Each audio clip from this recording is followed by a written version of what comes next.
Hello and welcome to yet another episode of the Day in Film MiniCast. It is your host, the Pat Nader, as always, and today I have an absolute banger waiting for you.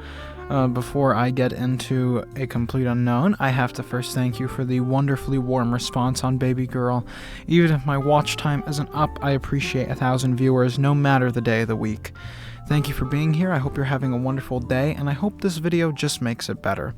But with all the formalities out of the way, let's jump right in to what you're here for, and that is my heavenly opinion on A Complete Unknown, directed by James Mangold. So just a little on James Mangold, if you haven't heard of him before. I actually have seen a couple of this guy's films. He directed the newest Indiana Jones film, he directed Logan, he directed Wolverine, he directed Girl Interrupted, which I didn't actually know until now. So this guy has quite the directorial record under his belt. All very odd, if you ask me, but I think a lot of it kind of makes sense. You know, he made a Johnny Cash film ages before this, Walk the Line, and now he's making a Bob Dylan film, and it only makes sense that they were best friends in real life. So A Complete Unknown is a film from 2024, which I can now say is last year, following Bob Dylan, played by Timothée Chalamet, and his career growing as an artist before he really took off into capital S stardom. Bob Dylan, if you don't know, is a folk/country singer, depending on who you ask. And I think what really separates Bob Dylan from all the other artists that you can probably think of when you think of folk or country or even other artists who've had biopics is that Bob Dylan, at least to me, feels like a true artist. And I mean that in a way that he always tried to push what he could do musically. He never got comfortable and just started making $1 million album after $1 million album.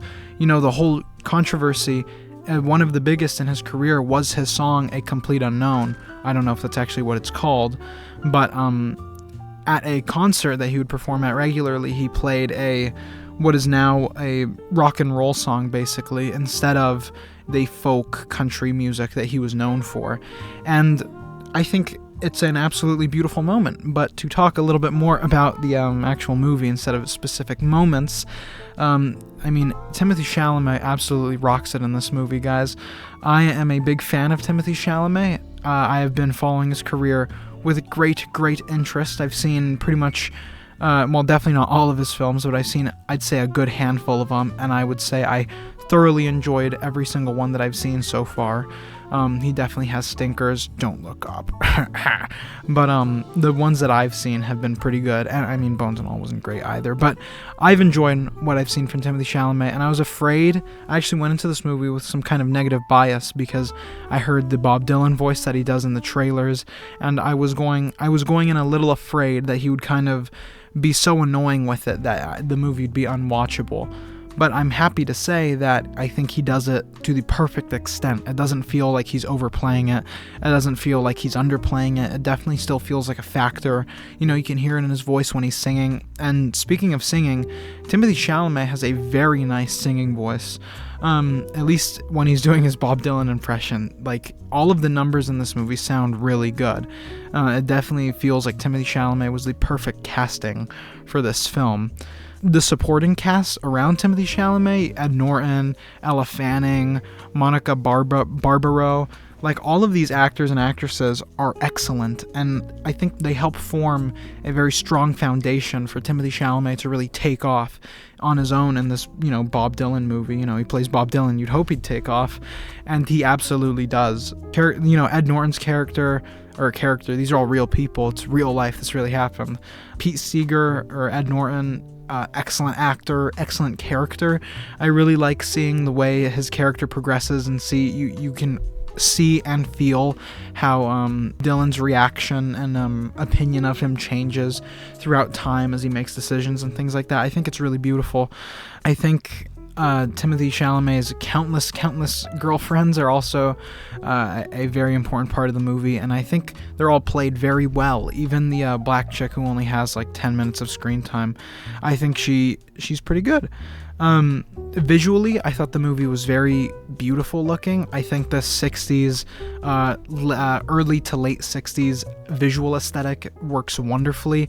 And speaking of early to late 60s, I love how historic biopics, especially like this one, are.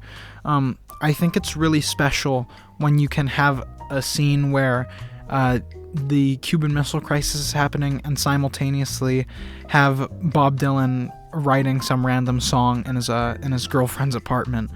I think the history stuff is handled pretty well. It doesn't really take over the film, but it definitely gives you a sense of time passing. Randomly, it's just JFK has been shot in Dallas, Texas, and it just kind of happens. I think that's the best way to do it, unless it's specific to the artist. I'm sure Bob Dylan was very affected by JFK's death, but if he didn't write a song about it, then why focus on it more than you have to? I think what I really like about this film, and this is a problem with a lot of biopics, even the good ones, is that it doesn't feel like the world around them is really happening like it was in, real life, obviously.